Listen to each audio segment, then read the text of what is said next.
Welcome to the Talk Marketing to Me podcast, where we explore marketing tips, tricks, and best practices with rockstar self-storage and commercial real estate professionals. I'm Christina Alvino.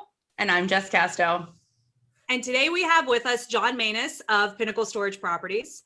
So John, before we jump in to our topic for the day, why don't you give our audience a quick 30 to 60 second elevator pitch of who you are? John Manus, CEO, Pinnacle Storage Properties out of Katy, Texas, outside of Houston. We own and operate currently 17, soon to be 18 self-storage properties in Texas, Arkansas, Louisiana. We have done our 26th deal in the last 5 years. We've raised over $33 million of private equity. We buy undermanaged, underenhanced, underexpanded self-storage properties, or what everybody knows as the mom and pop, and we clean them up and run them like the REITs. So there you have it. That's what we do. Thank you, John, for sharing that with us. So before we kind of dive into the meat of what we're going to be talking about today, which is going to be the overall topic of branding, tell us a little bit about yourself and how you got started and what branding means to you. Sure. Well, I spent 17 years in the retail industry, like the Walmarts and Kmarts of the world. I never worked for either of them, but I always say that. I worked for a lot of the regional players and just got burnt out. And I ended up applying to a job with this little self-storage company called Uncle Bob's Self-Storage, which is now Life Storage, which is the 4th largest self-storage company in the United States, and ended up going on board as a district manager for them. Did well enough that they promoted me regional vice president, moved me to Buffalo, New York as a reward. And so spent like 5.5 years with them, learning operations. I then went on board as the COO of a regional player here in Houston. I ran that company for about another 5.5 years.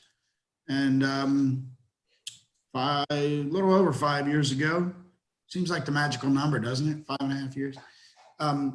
So a little over 5 years ago, started my own company, and interesting enough, met you guys through the industry, but you asked what branding means to me. When I left Uncle Bob's, I knew 3 people in the self-storage industry outside of Uncle Bob's. That was it. Swore when I went on board with the next company that would never happen again. So I started that branding. Back then it was branding of the company that I was with because I was flying their flag. But I started the branding of John Manus. And here I am 10 years later. And as you guys know, I put myself out there. For those of you watching this on video, you can check out the gorgeous jacket that Christina Alvino came up with. Branding to me is everything, particularly when it comes to not just what your company is, but who you are. And you'll figure out through this whole podcast with me of who I am is I'm an intense kind of guy. I'm a knowledge guy. I love to know, right? But at the same time, I'm probably the biggest goof off in the room. And that's how I get my balance.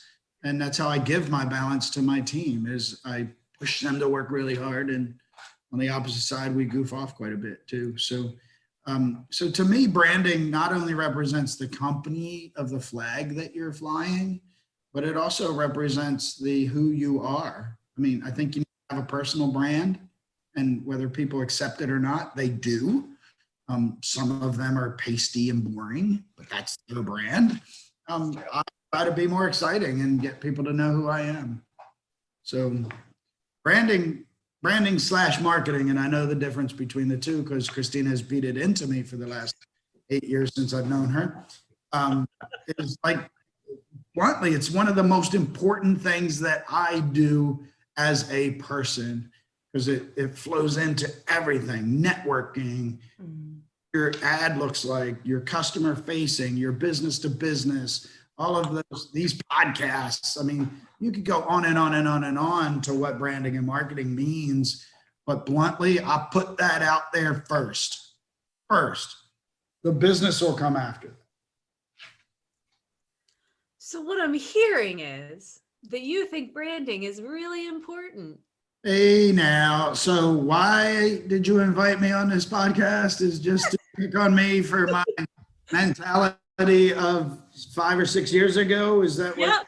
So what, knowing that we've been having this conversation about branding for many, many years, and what I'm hearing is that you now find branding very important. What do you think finally made you change your mind?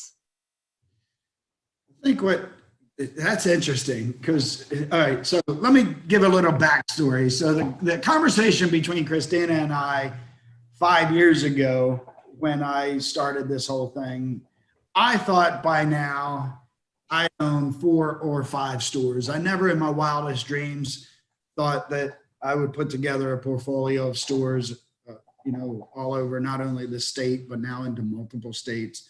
So, I'd always been taught that in storage, marketing and branding is a 1 to 3 mile radius. And that is true. So I also know that Google gives you street cred for local listing type of stuff. So I was taught in my mind that I was only going to have 1 store, I was only going to have 2 stores, and a brand didn't matter. And the reason the brand didn't matter is because I only had 1 or 2 stores, and that brand only mattered to the customers within a 1 to 5 mile radius. Fast forward 5 years, I've done 26 properties, and now a brand kind of matters, right? Because I mean, we have stores all around Houston, San Antonio, Austin, Dallas, Fort Worth, Pine Bluff, Arkansas, soon to be Lake Charles, Louisiana. And if you know anything about these areas that I just mentioned, is people move from city to city in these areas all the time. Brand matters, and the consistency of that brand matters.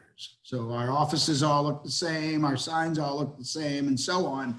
So when you go from place to place, you now can recognize that brand. On top of that, in fairness to me, Christina came up with the brand Storage Plus some years ago. It was actually more than 5 years ago when I started my company. It was probably 6 years ago. She threw the brand out to me. I really liked it. And in fairness to me, to get that local listing, Google, all that stuff that I like and think is important, all of our stores are named Storage Plus of Katy, Storage Plus of Garland, Storage Plus of Spicewood. So I still kind of got what I wanted in the local branding thing with a national brand attached to it. So anyway, in fairness, it's what you convinced me of is that we could get the best of both worlds, and now we have a brand, and so fast forward to there's 2 parts of our company. There's the Storage Plus, which is the customer store facing stuff, and there's Pinnacle Storage Properties, which is us as a company in the national. And it wasn't a hard sell for you to sell me on the fact that you need a brand, right? My thinking was that I only needed a local brand. So I own a store called Nacogdoches Self Storage, which that's what we started doing, is branding them locally when we first started. And that brand locally, I thought, was more important than a national type of name or a national type of brand. But if you look at it from the Pinnacle Storage Properties standpoint, that national brand, now there's a couple Pinnacles out there, right? But I bet you, I know of 2 others, right? One in Florida and one in California, storage. And I bet you if you ask anybody in the industry what Pinnacle they know, I'm kicking their ass. So, because they know Pinnacle Storage Properties, and because we do a better job branding. So that's why I know branding is important, because I do it, but I just thought it was more on a local level and not on a national level. So for those listeners out there listening and saying, well, I only intend to own one store ever. Okay, you can still have a cool name, and you can still have a cool brand, and you can still make that brand everything you want it to be in the little town that you're in, and kick everybody's ass in branding. Yeah, for sure. I mean, honestly, I think that one of the things that people don't necessarily recognize about branding, while obviously being local and having that sense of trust within your community is important, I think that what people don't always put value into is the idea of the personality behind it. And I hear you talking about buying mom and pop or value add properties and kind of putting value into it where it's missing. How have you done that with branding within those mom and pops that you've purchased? What specific tips or takeaways can you give to our audience to help them get started there?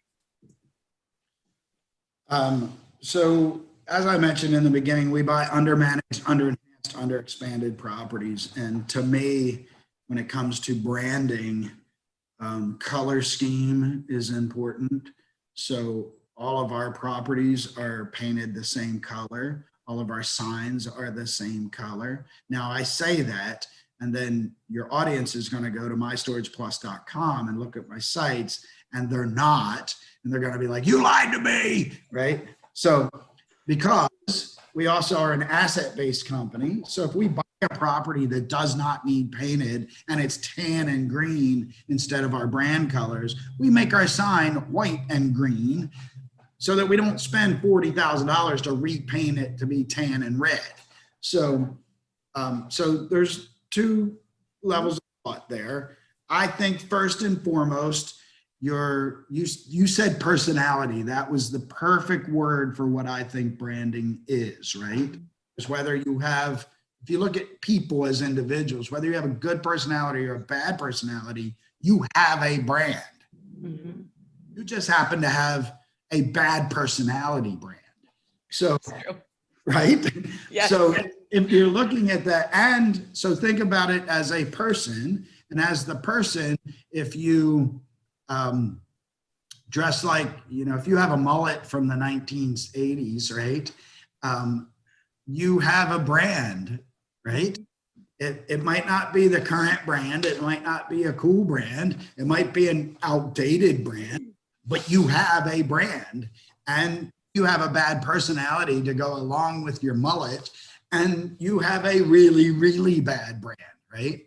Correct. So people that are listening, if your store looks like it has jorts on with fuzzy legs and a mullet, and you're mean to everybody because you have a beer can in your hand all the time, if your store looks like that, you might want to consider what your brand is, right? Did you just describe West Virginia? Hey, now. Listen, you have two West Virginia folks here. We got to be careful. Hey, two of us here. Grew up 45 minutes from West Virginia. And worse than that, I think I just described most of my cousins. Anyway. You said it. I didn't.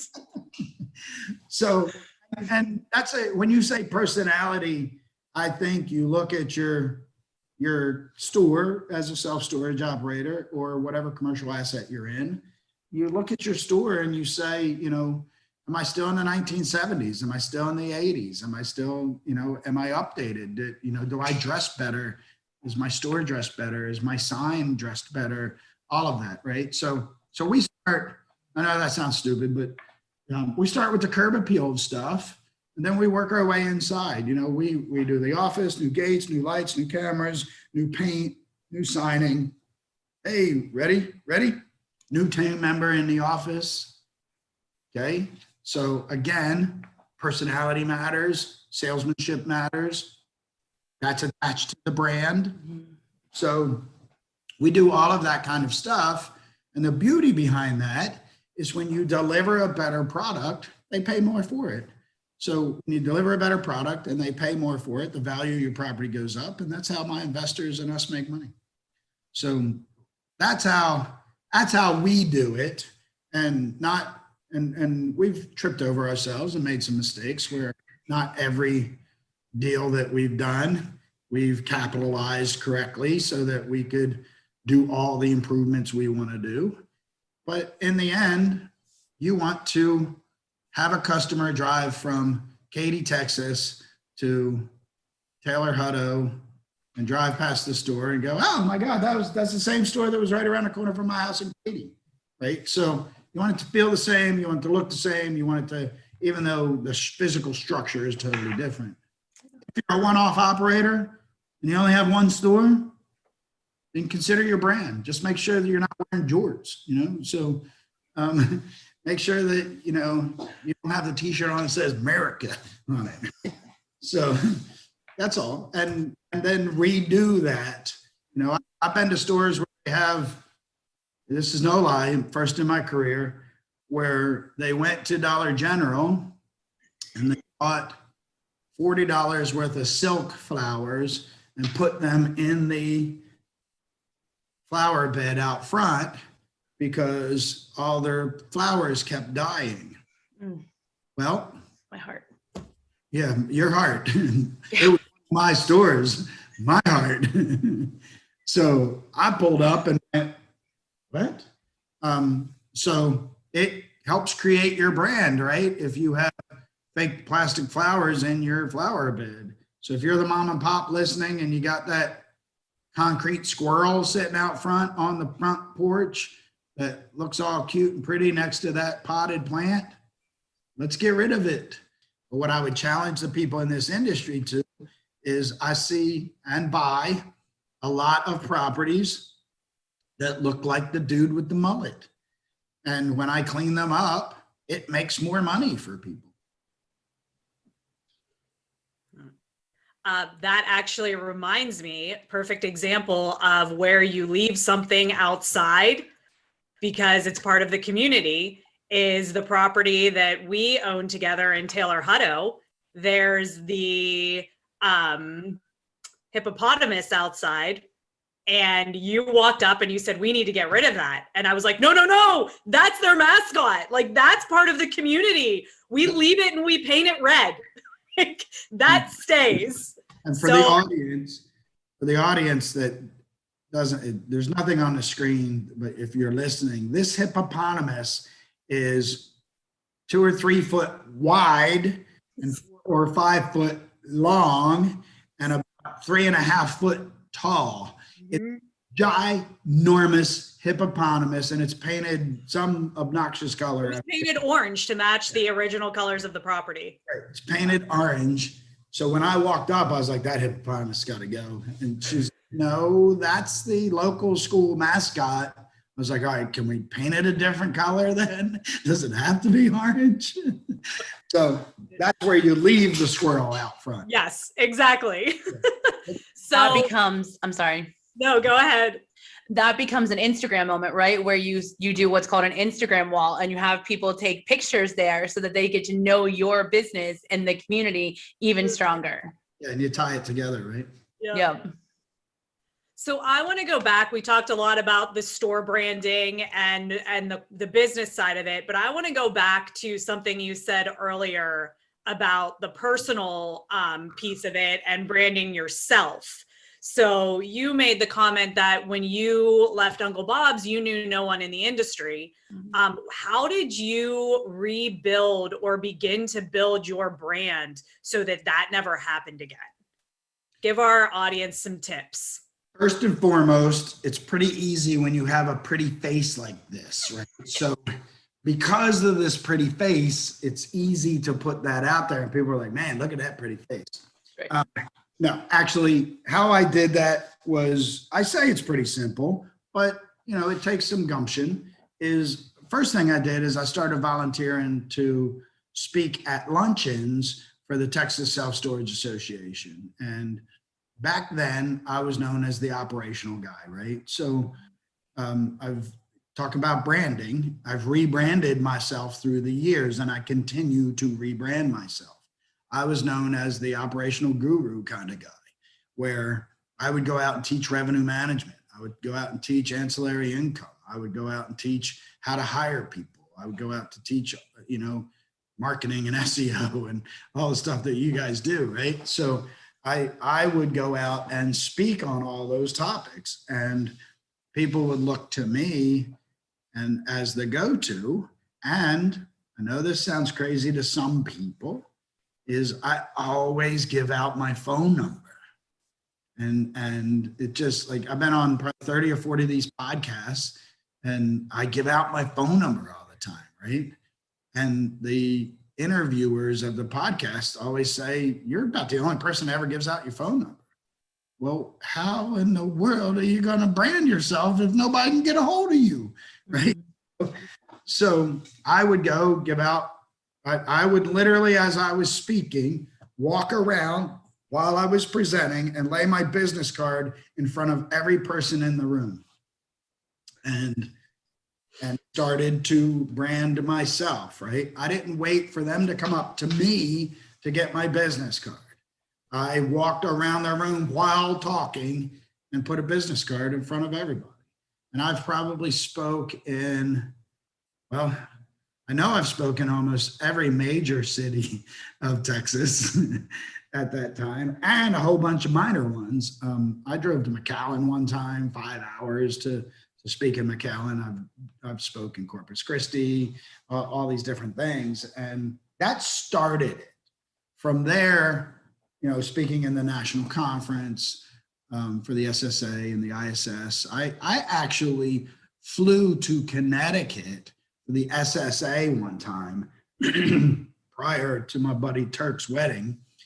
I flew up there, flew to Connecticut, spoke in Connecticut at the SSA, what they called a conference. There was 20 people there. And then flew from there to San Diego to my buddy Turk's conference, to his wedding. And it was that inconvenient? Sure. But at the time, Mike Scallion was running the SSA, and it got me to know who Mike was. And then they turned around, and Mike had me speaking at the conferences, and I spoke in New York and Pennsylvania, and so it just started from there. I think now with the pandemic, a little bit of stuff has changed, where I'm doing a lot more podcasts than I am standing in front of people. But all of that is truly a way of not only just getting your name out there, but getting that brand out there. So the brand back then for me was, I was the operational guy. So once I owned a property, I made a conscious decision to start branding myself as an owner operator. So from there, I spent 3 or 4 years branding myself as an owner operator, where now I brand myself as an asset operator and a portfolio operator, and I'm branding myself as a good business person. So I sit on the board of probably 6 or 7 different companies to help them do what we've done over the last 5 years. So now my brand has morphed just from being Pinnacle Storage Properties to being whatever I want it to be, right? So how I started was, put yourself out there, put yourself in an uncomfortable position. If you don't like to do public speaking, suck it up, go do it. Do a round table where it's more intimate, right? But being in front of people, they say that public speaking is everybody's #1 fear, even over death. So if you don't like public speaking, write articles, or if you're more written than verbal, then write content for blogs and things like that. Get your name out there somehow so that you create a brand. And I started by accident, honestly. I made a conscious decision, but I didn't know that speaking at the luncheons for TSSA was going to explode it to the level that it has. What a great unconscious decision you made, right? Because it's really led you to exactly where you are today. You talked about, Uncle Bob and your experience there. And I know, because I know you, that, that was where you were let go from and kind of, catapulted and shifted you. Tell Christina, we both know you, but what is your biggest pride moment, the thing that made you feel the most accomplished throughout this journey, and the thing that you literally smack yourself in the face for and think, why did I ever do that? I would never do that again. Give us your biggest takeaways. So you want the good side and the bad side both? Yeah. Okay. So I'll tell you what my good one is after I bought and accomplished what some people feel is a good financial success, and I bought an Audi R8 and I paid cash for it. Wow. And right around the same time, so you got to understand, when me and Robbie started the company, before Eric was even on board, our office was the corner bakery on York Street in Houston. We would meet there 2 or 3 days a week. So, and started this momentum and going. From there, we bought the property in Katy on Kingsland, and the office had 3 rooms to it, like good sized rooms. The front room was way big enough for an office, so we gutted it, redid the office in there. They had 2 hallways that connected into the other rooms. So we took those hallways out, made it a secure business office, and put a door in where the window was, taking the other 2, what were 11 by 15 rooms, made one a conference room and one our office, where we had like 5 desks in one and a big conference table in the other. And we moved into that. From there, we bought a property on the other side of Katy that had a 1,600 square foot building out front of the office that used to have a liquor store and a vape store in it. Well, we took that building, lifted the whole thing, gutted the inside and outside, put a new roof on it, everything. And this is our home office, put the brick walls in behind. I bought the Audi right around the same time as we moved into this office. And I was the last one to leave after unloading all the furniture into the office. And I got in the Audi to pull out of the store, and I had this big ass smile on my face. And I said, I finally made it. I finally have a company with a home office, an actual home office. It's not the corner bakery anymore. It's amazing. This badass car. And I called, and Christina knows who this is, and I called Rod, a buddy of mine, and I said, dude, remember when you were drafted out of Arkansas Pine Bluff into the NFL, and the first day you were standing on the field of your first game in the NFL with everybody in the stands? You remember that feeling? He said, yeah. I go, dude, that's the fucking feeling I have right now. And there it was. I was like, this is the feeling. I feel like I'm in the NFL. I feel like I'm on the field. I feel like I finally made it. Not knowing that now we need a bigger office. 1,600 square foot ain't big. And I'm like, it just blows my mind that we now have 15 home office people and there's nowhere for anybody to sit anymore. So my downfall, like obviously what you mentioned before that the audience really doesn't know is I got fired from Uncle Bob's and I also got fired from the company here in Houston, both. And if you've ever been fired, it's a kick to the ego, right? And it's you ask yourself not only what could you have done differently, but what behaviors did I do that put me in this position?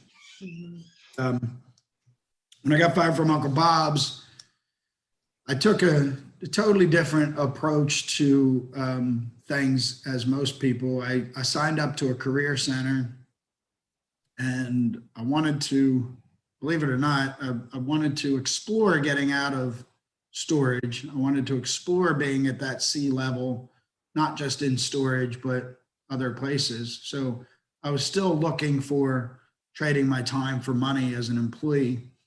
And it took me 3 months, literally to the day, to land a COO's position with the regional company here in Houston. So during that 3 months, you know, most people would have taken that as a lull and as a depression and as that kick to the head that I was talking about. I took it as, this is my job. And I literally spent 40 hours a week developing me and developing my front-facing brand to companies, whether it was my resume or my interview skills or what target companies I wanted and so on. So, I had a little bit of that, I wouldn't call it a depression, but frustration, and I had a little bit of that, you know, what am I going to do for the rest of my life, you know? In turn, when I got fired from the company here in Houston, I had, I sulked. That was a good word. I was sulking. And I sulked for 24 hours when I got fired from the company here in Houston. I called my brother, Joe, and said, hey, I got fired yesterday. And he did what any outstanding brother would do as a supportive brother. He, you know, most brothers would be like, so what are you going to do? What can I help you with? You know, what do you need? That wasn't Joe. Joe was like, congratulations. I said, what? He said, congratulations. This is the biggest opportunity of your life. You have everything lined up, everything. What's stopping you? I sat there and I scratched my head and said, what is stopping me? He said, nothing. Go do it. And it was the biggest motivational kick in the ass that I could ever receive from my brother, who is my best friend and is on my board of directors. He doesn't know that, but he's my sounding board, one of many, that gives me advice all the time.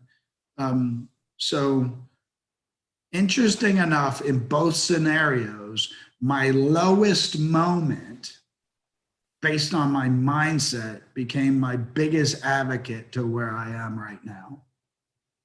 That's amazing, John. It's really amazing. That's great.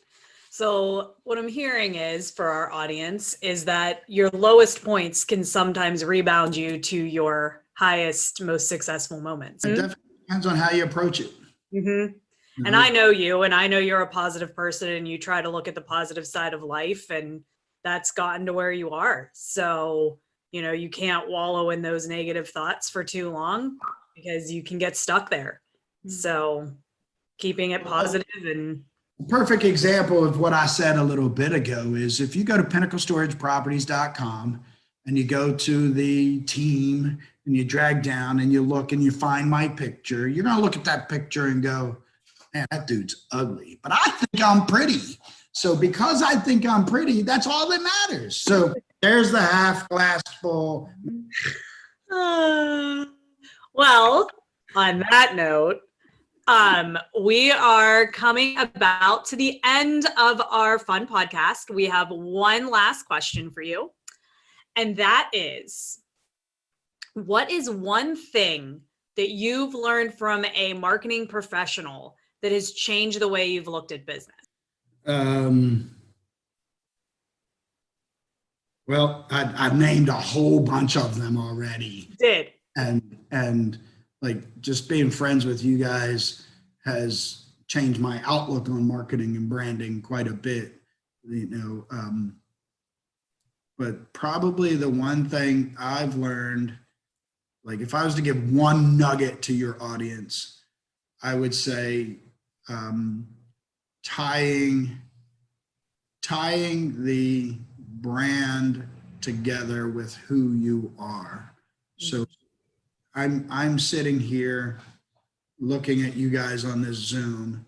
For the listeners, Christina has a banner behind her that says "Talk Marketing to Me," which is also in the same brand colors as FineView Marketing's brand colors and the same feel and logo, right? Because this Talk Marketing to Me is an extension of FineView Marketing, right? Well, I know Christina Alvino well enough to know that she went to college for interior design.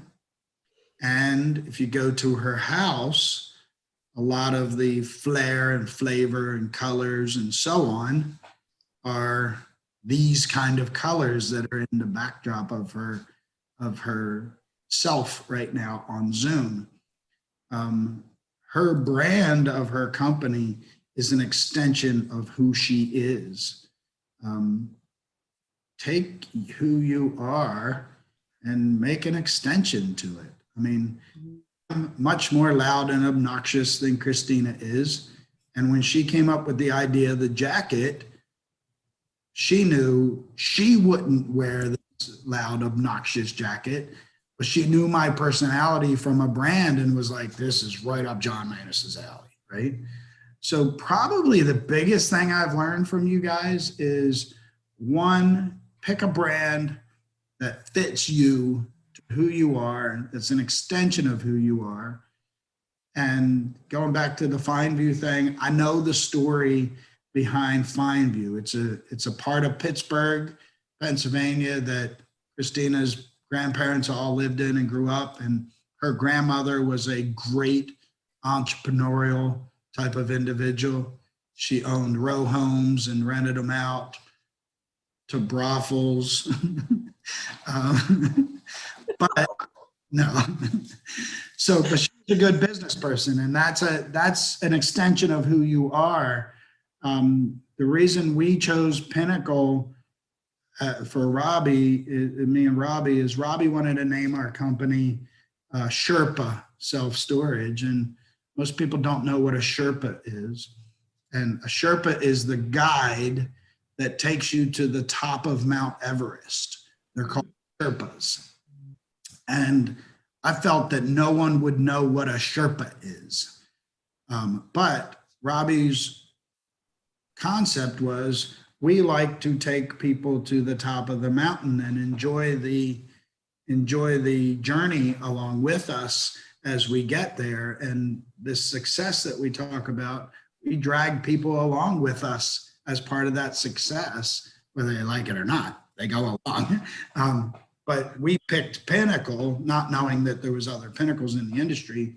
We picked Pinnacle Storage Properties for that illusion of taking people to the top.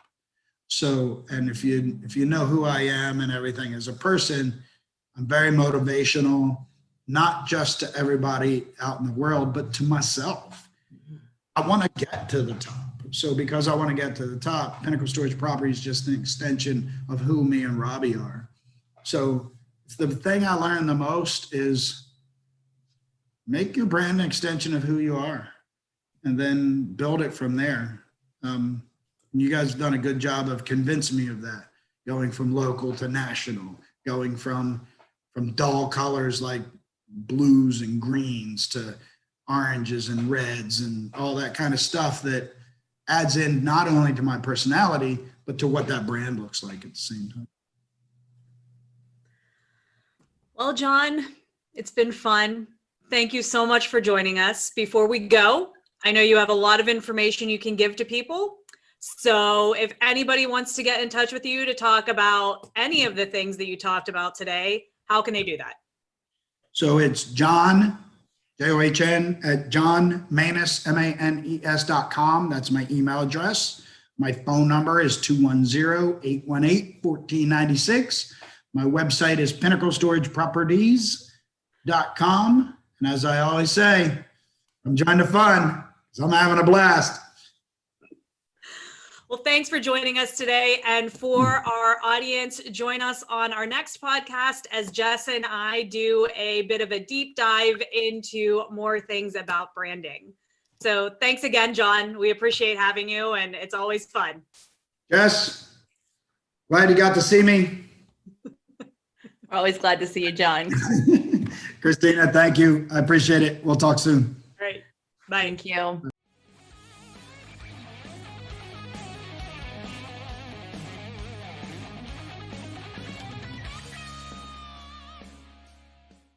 We'd like to thank John once again for joining us today. If you'd like to know more about Pinnacle Storage Properties and all the wonderful things they're doing, you can find all of John's contact information down below in the description box.